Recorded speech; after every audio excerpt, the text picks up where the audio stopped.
மரித்த கிறிஸ்து இனி மரிப்பதில்லை, மரிப்பதில்லை, இனி மரிப்பதில்லை. யூத ராஜசிங்கம் உயிர் தெழுந்தார்.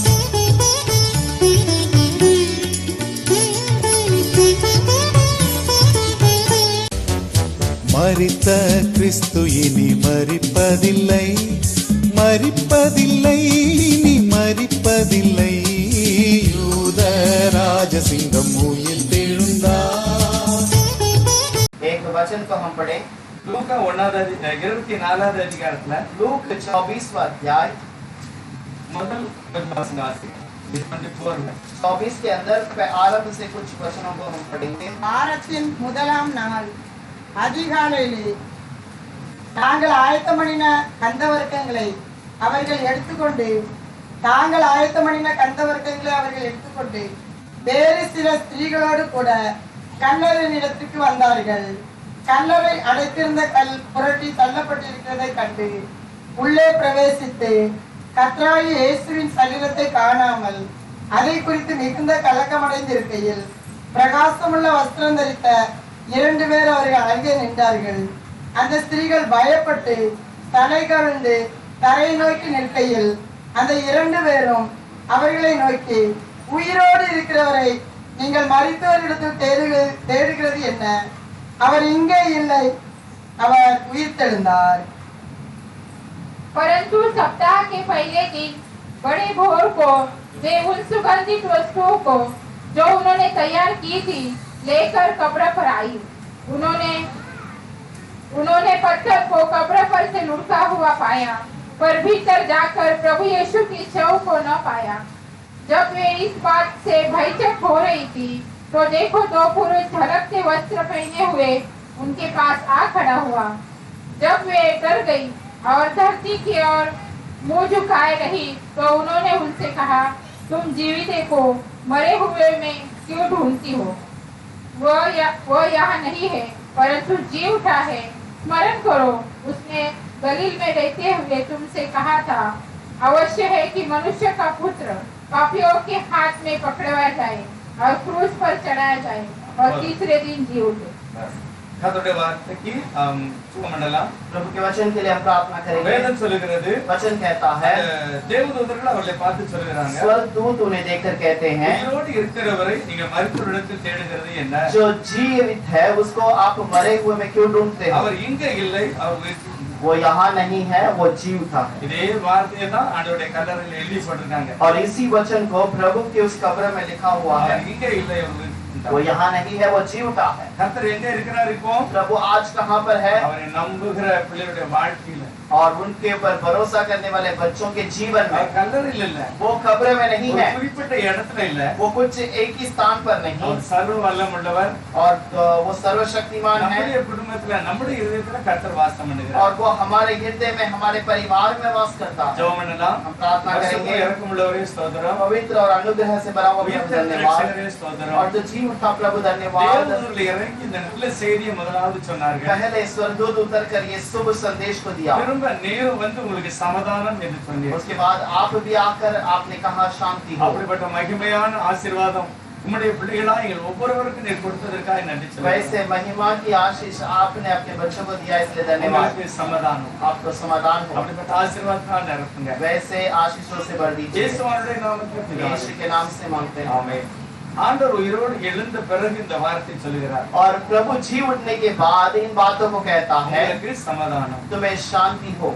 எல்லா அந்த ஆண்டவருடைய கடைசியில சிலுவையில ஒரு மரணம் அடைந்த பிறகு, जब प्रभु का उस क्रूस पर मरण हो चुका था, முக்கியமான ஒரு சிலர் அவருடைய பாதத்துல வருகிறார். कुछ मुख्य लोग उसके पैरों तले आते हैं. அவரை அதிகமாக இருதயத்திலே நம்பினவர்கள், और उसको हृदय में बहुत अधिक से भरोसा करने விசேஷமா वाले. அந்த ஆண்டவரை அடக்கம் பண்ணின தோட்டத்தை உடைய ஒரு மனிதன். और विशेष करके प्रभु को उस जो कब्र में रखा गया, जिसका वो कब्र था, அது நல்ல பெரிய ஏரியா, 1 ஏக்கருக்கு அதிகமா இருக்கும். वो करीब 1 एकड़ के ऊपर की जमीन है. है। இன்றைக்கு அது அப்படியே வைத்திருக்கிறார். आज भी उस जमीन को वैसे ही रखा हुआ है அந்த மனிதன் தன்னுடைய நிலத்தை கொடுத்திருக்கிறார். और उस व्यक्ति ने उस कब्र के उस स्थान को दिया है இன்னும் தேவனுடைய மனிதர்கள் அநேகர் விலையுயர்ந்த பொருட்களை எல்லாம் கொடுத்திருக்காங்க. और बहुत सारे लोगों ने बहुत कीमती सुगंध द्रव को और जो उसमें कुछ गंधरस को भी दिया அவருடைய है। பாடி இறக்கி வெண்மையான ஒரு வஸ்திரத்துல சுற்றி அங்க எதெல்லாம் செய்யணுமோ யூத முறைப்படி செய்திருக்கிறார். यीशु के शरीर को वो उस क्रूस से उतार कर यहूदियों के रीति के अनुसार उसे अच्छे कपड़े से लिपटा कर रखी गई थी। இன்றைக்கு அந்த கல் அது பக்கத்துல கிடக்கு ஒரு பெரிய கல் அதை அடைச்சு வச்சிருந்த கல். आज भी वो बड़ा पत्थर जो उसके ऊपर रखा गया था बंद करके वो वहीं पर पड़ा है இது சரித்திரமான உண்மையான ஒரு காரியம். और ये इतिहास पे अंदर रहने वाला एक कार्य है। எதற்காக இயேசுவானவர் மரித்தார்? और किस लिए यीशु मर गया था? என்னுடைய பாவத்துக்கு, உங்களுடைய பாவங்களுக்காக. हमारे आपके पाप के कारण। பாவத்தின் சம்பளம் மரணம். और पाप का प्रायश्चित मरण है। ஆகவே நம்முடைய பாவத்துக்கு தண்டனையை இயேசு ஏற்றுக்கொண்டு மரித்தார். और हमारे पाप के बोझ को उठाकर यीशु मसीह मर गया ஆனா था। கடைசியில் ஒரு மரணம் இருக்கு. लेकिन आखिर में और एक मरण அது है। நிரந்தரமா தெய்வத்தை விட்டு பிரிக்கிறது. वो हमेशा हमेशा के लिए प्रभु से दूर करने वाला அதுக்கு मरण। நம்மளை கர்த்தர் விடுதலையாக்கி. और उस कार्य से प्रभु हमें बचाना ஆகவே चाहिए। இயேசு உயிரோடு எழுந்தது ஒரே ஒரு காரியம். और यीशु जी उठा केवल एक ही कार्य के लिए। அவருடைய பிள்ளைகள், அவருடைய சீசர்களை நிரந்தரமான நித்திய ராஜ்யத்துக்கு கொண்டு போக வேண்டும். और वो अपने बच्चों को निरंतर उसके राज्य में ले जाने के लिए। ரோமர்ல அருமையாக எழுதியிருக்கிறது. रोमियो में अच्छे से लिखा हुआ है। நாலாவது அதிகாரத்துல கடைசியாக रोमियो के 4थे अध्याय के अंदर அவர் நம்முடைய பாவங்களுக்காக ஒப்புக்கொடுக்கப்பட்டு वो हमारे पाप के कारण अर्पण किया गया நாம் நீதிமான் ஆக்கப்படுவதற்காக எழுப்பப்பட்டு இருக்கிறார். और हम धर्मी होने के लिए वो जी भी उठा அவர் है। உயிரோடு எழுந்ததுனால और वो जी उठा इसीलिए இயேசுவை ஏற்றுக்கொண்ட யாரா இருந்தாலும் சரி, यीशु को विश्वास करने वाला कोई भी क्यों ना रहे। பைபிள் சொல்லுகிறது நீதிமான். बाइबल कहती है कि वो धर्मी है। நம்ம யாரு? हम कौन हैं? நீதிமான். हम धर्मी हैं। நம்ம எல்லாரும் நீதிமான். हम सब धर्मी हैं। பரிசுத்தவான்கள். हम सब पवित्र लोग हैं। இயேசு அப்படி செய்திருக்கிறார். यीशु ने ऐसा किया है। உலகத்தால அதல்ல.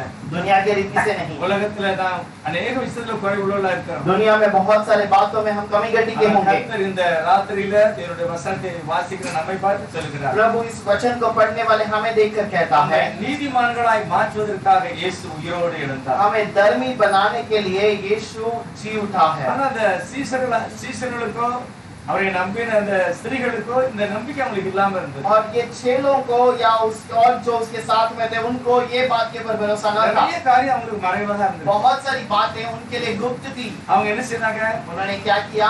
அவருடைய சித்த பாடியை எடுத்து அந்த சுகந்த வர்க்கமெல்லாம் போடுறதுக்கு தான் காலையிலே போயிருக்கு. और वो सब सुगंध द्रव को रखने के लिए ही वहां पर उसे रखने के लिए उसके शरीर पर रखने के लिए सुबह उठ कर गए। என்ன நினைச்சிருப்பாங்க? उन्होंने क्या सोचा होगा? எப்படி யோசேப்பு எகிப்து தேசத்துல குறைஞ்சது 400 வருஷம் அந்த பாடி அப்படியே இருந்தது.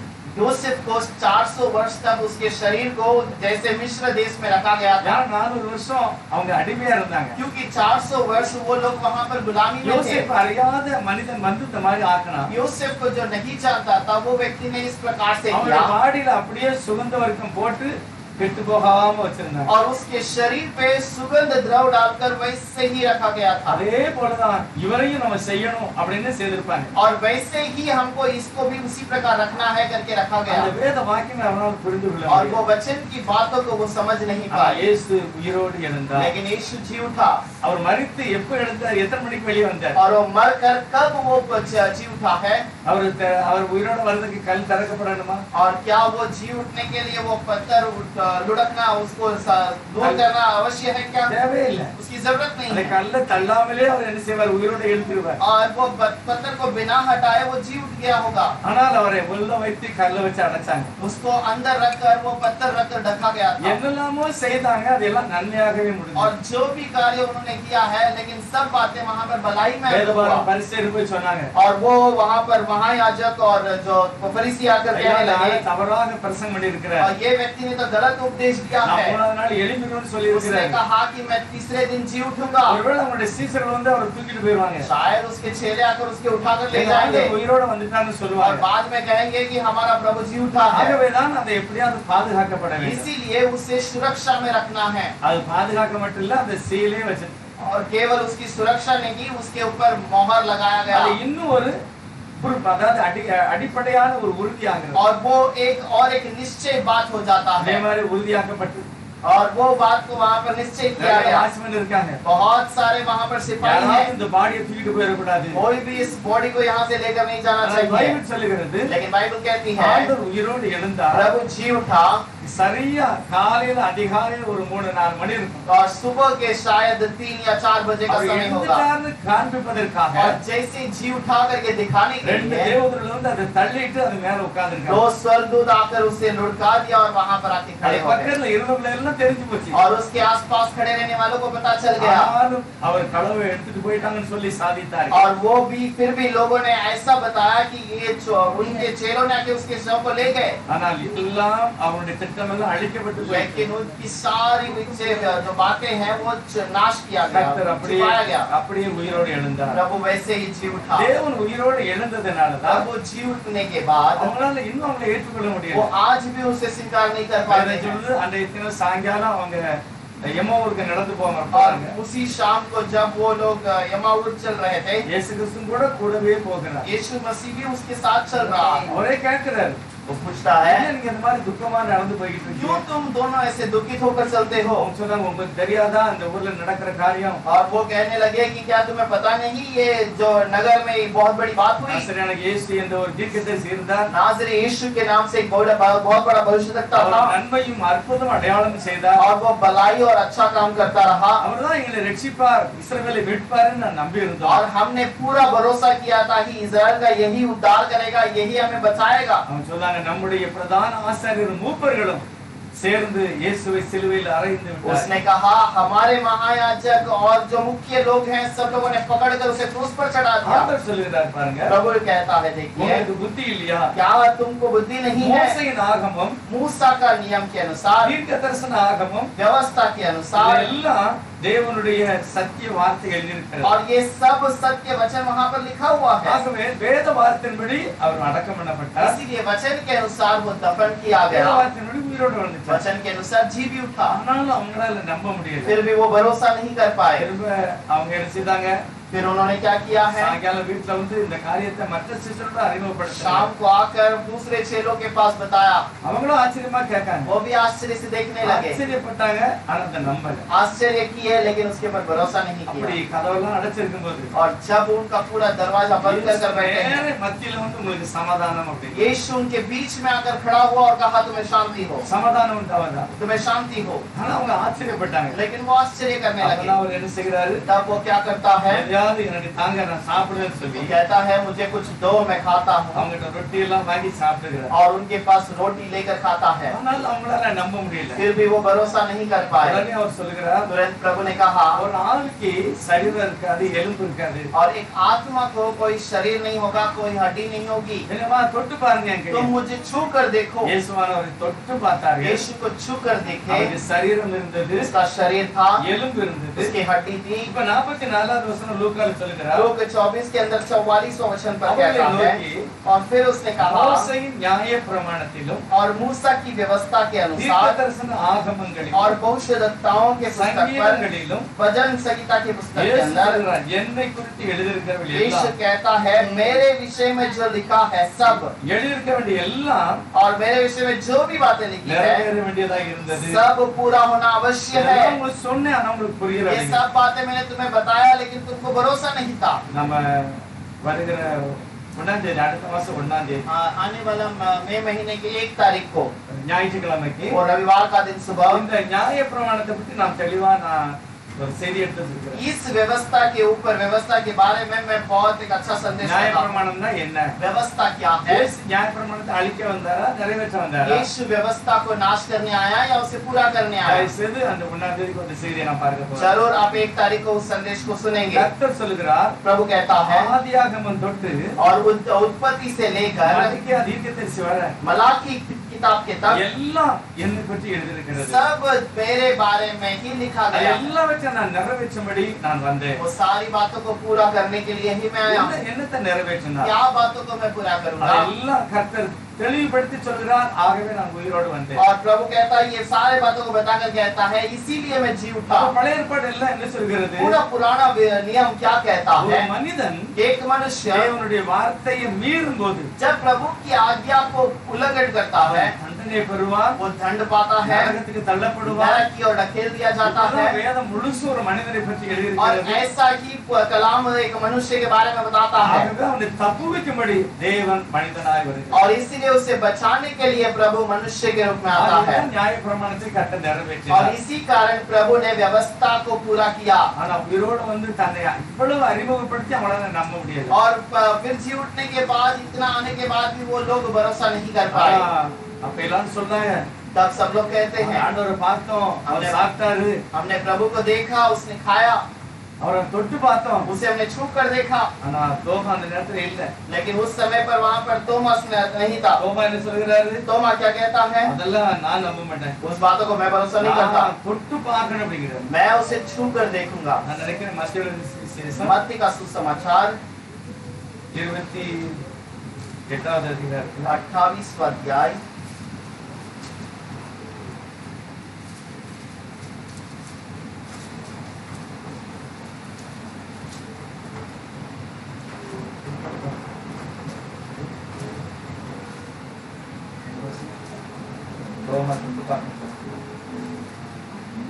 தோமா சொல்கிறார், நான் கண்டிப்பா அவர் என்ன செய்யணும், और तोमा कहता है मुझे जरूर क्या करना है, அவரை நான் தொட்டு பார்ப்பேன், उसे मुझे छू कर देखना है। அவருக்கு கால்ல கையில எல்லாம் என்ன செய்யறது, அவருக்கு காயப்பட்டிருந்தது. और उसके शरीर में उसके गाँव थे, उसके हाथ में थोड़ा था।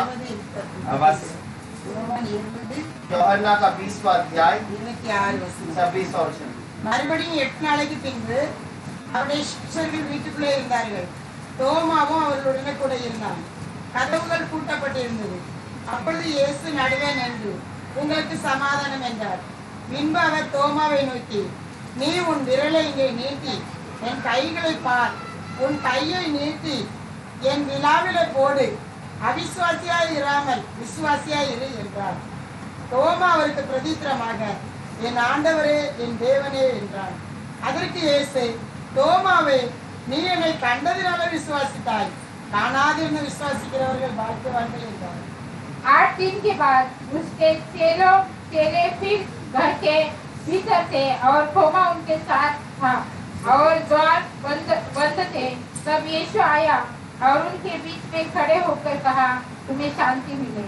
तब उसने थोमा से कहा, अपनी उंगली यहाँ लाकर मेरे हाथों को देख और अपना हाथ लाकर मेरे पंजर में डाल और अविश्वासी नहीं परंतु विश्वासी हो। यह सुन थोमा ने उत्तर दिया, हे मेरे प्रभु, हे मेरे परमेश्वर। यीशु ने उससे कहा, तूने मुझे देखा है, क्या इसीलिए विश्वास किया है?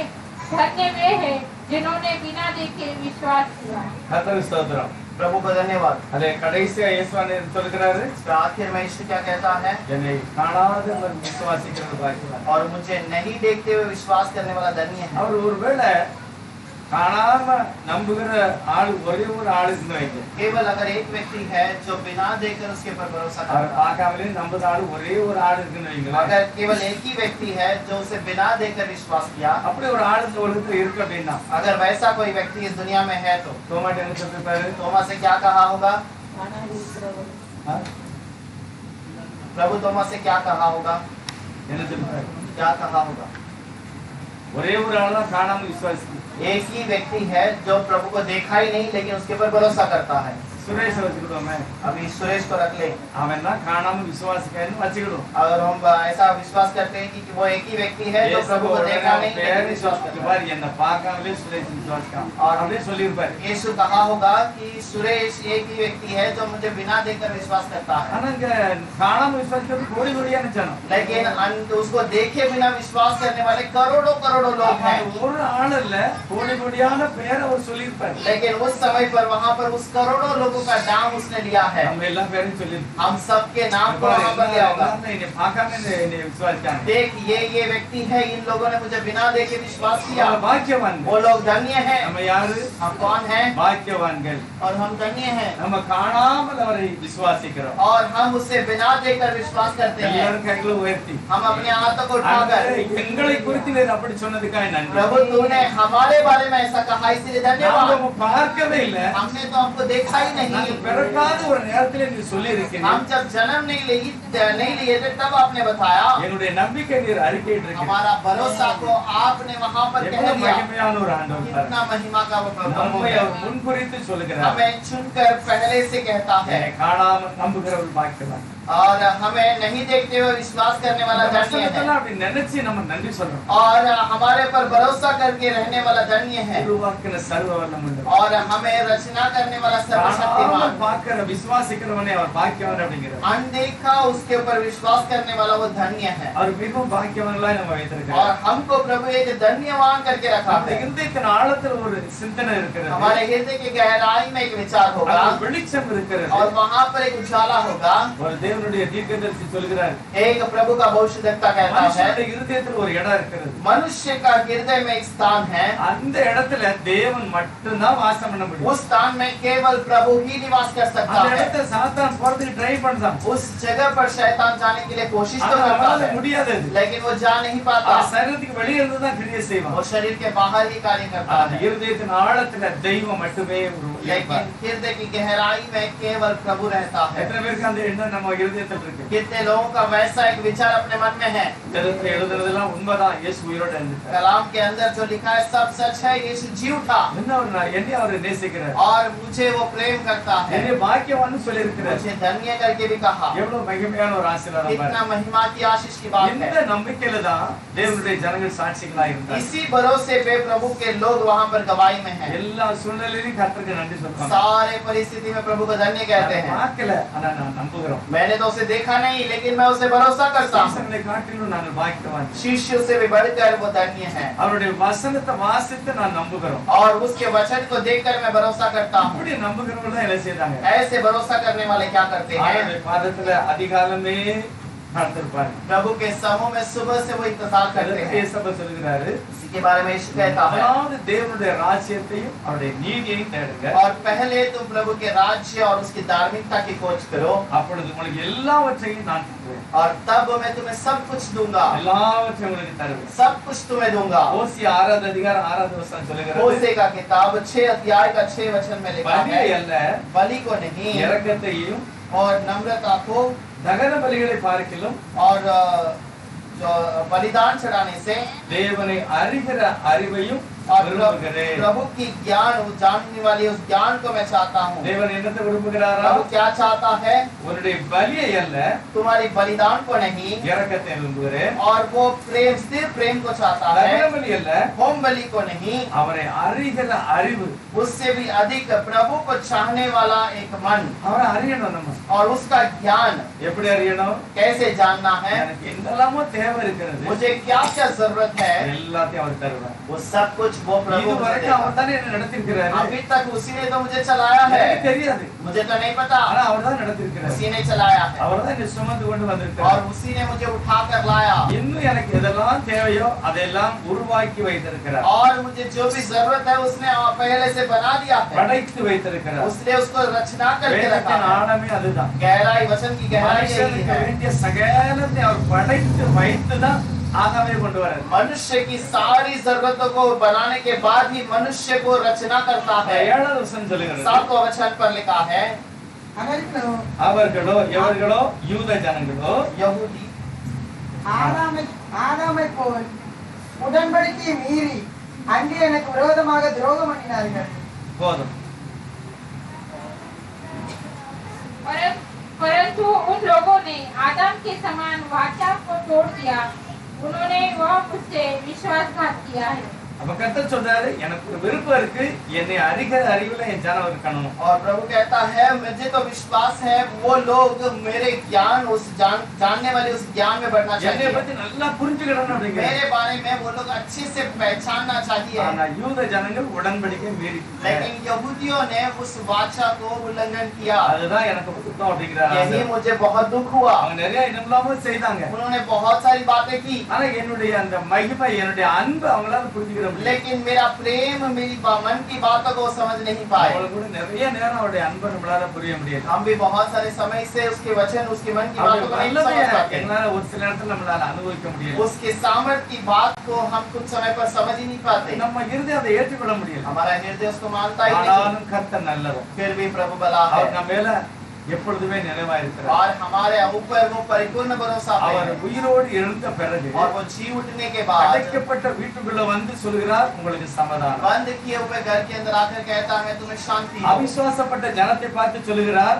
உங்களுக்கு சமாதானம். अविश्वास करने वाले लोगों के पास आकर कहता है तुम्हें शांति। அவருக்கு தெரிஞ்சு போச்சு இவங்களுக்கு அவ்வளவு ஒரு பூரணமான ஒரு மனசுல இல்ல. और उनको पता चल गया है कि उसको परिपूर्ण विश्वास या परिपूर्ण भरोसा नहीं है। யோவான் 20:22 यूहन्ना का 20 के अंदर 22वां அவர்கள் वचन, மேல் ஊதி और उनके ऊपर फूंका பரிசுத்தாவியை பெற்றுக்கொள்ளுங்க. और उसे कहा पवित्र आत्मा पालो। ஆண்டவர் ஊதுறது ரெண்டே இடத்துல தான் பைபிள் இருக்கு. और प्रभु फूंकने की बातें केवल 2 जगह पर है। ஆதியாகமத்துல एक उत्पत्ति में மனிதனை மண்ணினால உருவாக்கி அவருடைய நாசியிலே ஊதினார். मनुष्य को रचना करने के बाद उसके नाक में उसने फूंका அது செத்து போன, அதாவது செத்து போன மாதிரி இருந்த மண்ணு உயிரோடு எழுப்பி और मरे हुए के समान रहने वाली वो मिट्टी जी उठी।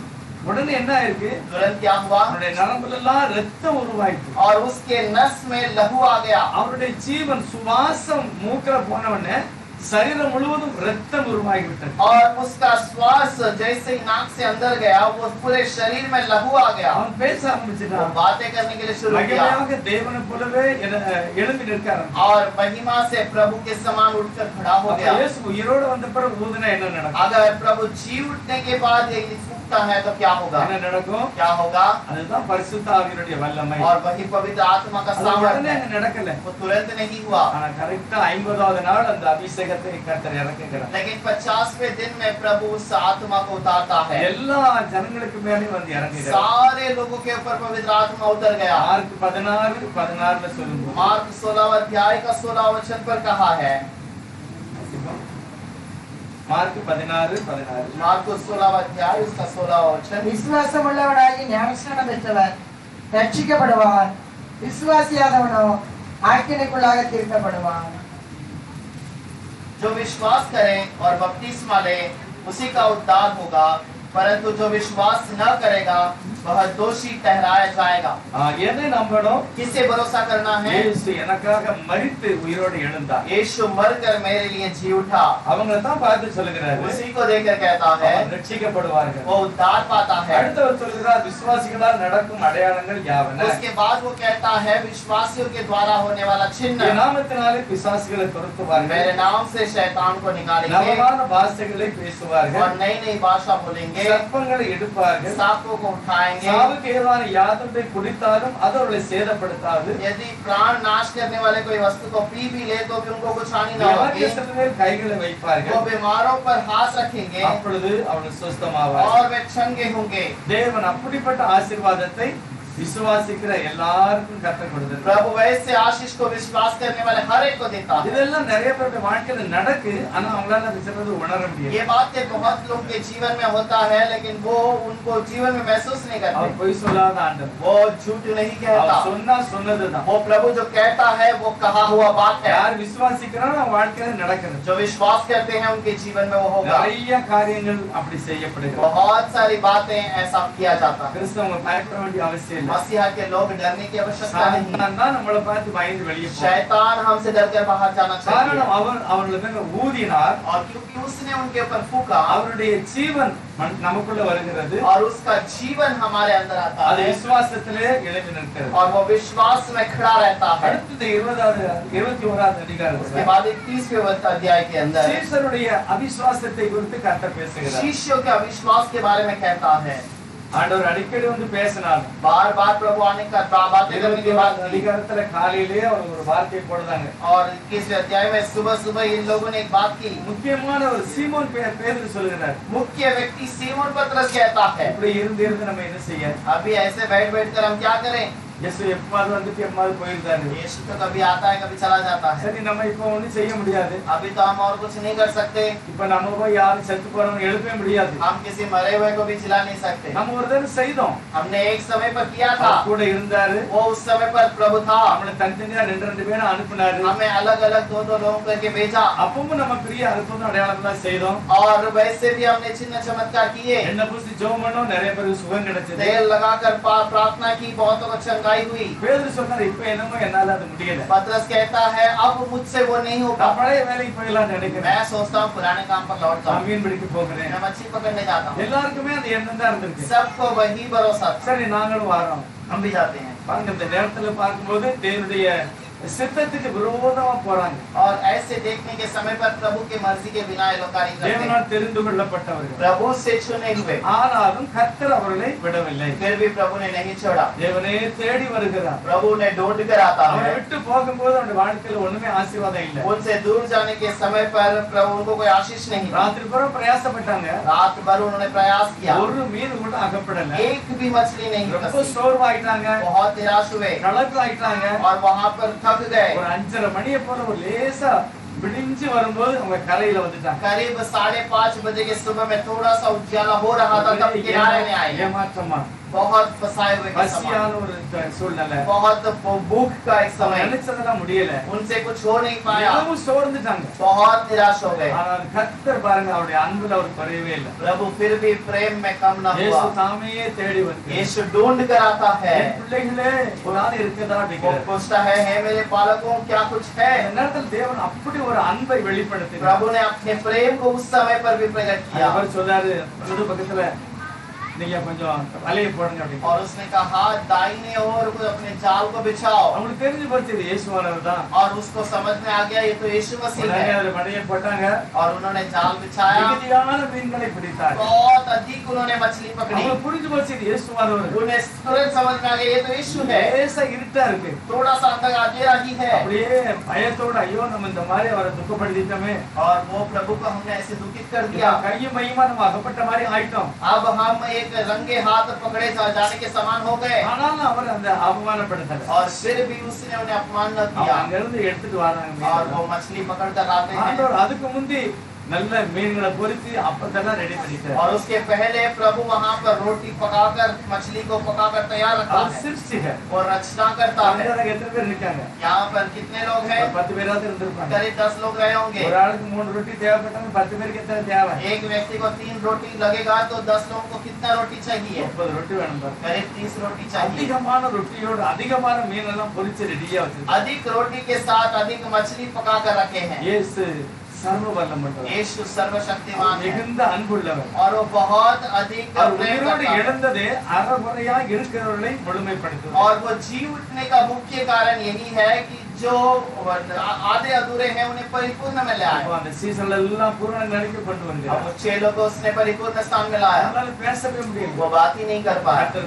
சாப்பிடுறதுக்கு அப்புறம் முத அப்படிங்கிற प्रभु ने कहा तुम खा लो। நல்லா சாப்பிட்டாங்க. उन्होंने अच्छा खाया। அதுக்கு பிறகுதான் தேவன் தன்னுடைய சித்தத்தை उसके வெளிப்படுத்தினார். बाद प्रभु ने अपनी मर्जी प्रकट की। சீமோன் பேதுரு, என்னை நேசிக்கியா நீ? सीमोन पेत्रस क्या तू मुझसे प्रेम करता है? குட்டிகளை நீ மேய்க்கவே. मेरे भेड़ को तू चला। தேவன் தன்னுடைய சித்தத்தை சொன்ன பிறகு और प्रभु ने अपनी मर्जी बताने के பேதுரு बाद அதுக்கு பிறகு பின்வாங்கவே இல்லை. पतरस कभी पीछे न हटा। கரை சரியாக 50வது நாள் நிறைவேறும் போது और 50वां दिन पूरा होने के தேவன் बाद ஊதின அதே பரிசுத்தாவின் வல்லமை அவளால் நிரப்பப்பட்டார். प्रभु की ओर से फूका गया वही पवित्र आत्मा उन्हें भर दिया। எல்லாரும் அபிஷேகம் பண்ணார். सब अभिषेक से भर गए தேவனுடைய வல்லமையால் நிரப்பப்பட்டார்கள். और प्रभु के वहां पर सामर्थ्य से भर गए। இப்பதான் அவங்க உறுதியான நம்பிக்கை உள்ளவர்களாய் மாறினார். अब वो परिपूर्ण भरोसे वाले बन गए। இப்ப எல்லாருக்கும் புரிஞ்சு போச்சு, अब सबको पता चल गया நாமும் மரித்தார் உயிரோடு எழுந்து தேவனை போல மாறுவோம். हम भी मर जाएंगे तो प्रभु के समान सामर्थ्यवान இனி நம்ம बनेंगे। எல்லாருக்கும் சொல்லணும். अभी हमें सबको कहना है। எல்லா பக்கமும் சொல்ல ஆரம்பிச்சார். सब जगह पर जाकर कहने लगे। நமக்கும் கூட கர்த்தர் அப்படிதான் கொடுத்திருக்கிறார். आज हमें भी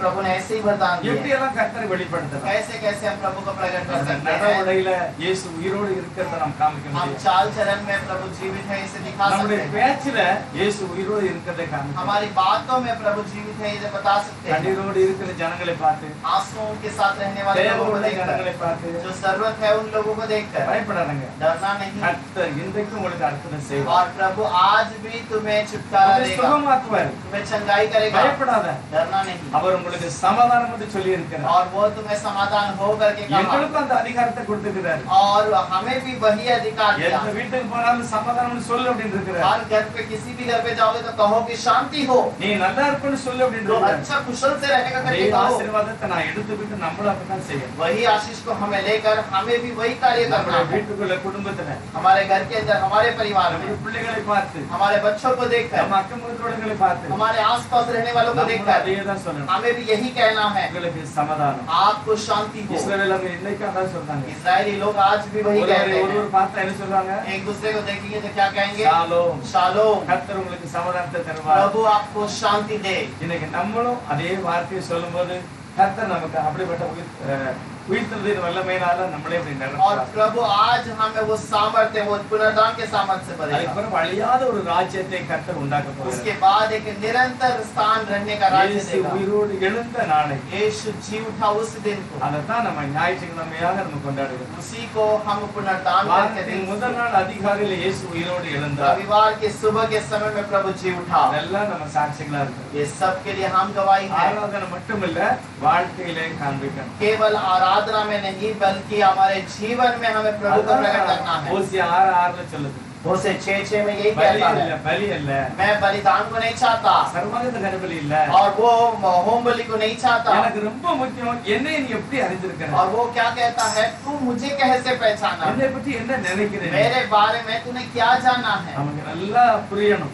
और उसको अच्छे से समझना है। இயேசு என்னை நேசிக்கிறார். यीशु मुझसे प्रेम करता அவர் है, எனக்கு எல்லா நன்மைகளையும் செய்வார். वो मेरे लिए सारे भलाई को करता எல்லா है, சூழ்நிலையிலுமே அவர் உதவி செய்வார். सारे परिस्थिति में वो मदद करता சில है। நேரத்துல எல்லாம் பாத்தீங்கன்னா இக்கட்டான நேரம் மாதிரி இருக்கும். कुछ समय पर बहुत ही कठिन संकट समय लगेगा, ஆனால் அந்த நேரத்துல அவர் வந்து நிக்கிறார். लेकिन उस समय पर प्रभु आकर खड़ा रहता है। சாத்ராக், மேஷாக், ஆபேத்நேகோ வந்த அவங்க 3 பேருடைய சாட்சியில सातराक, मेशक, आबेदनेगो के तीनों की गवाही में யாரும் நம்பல.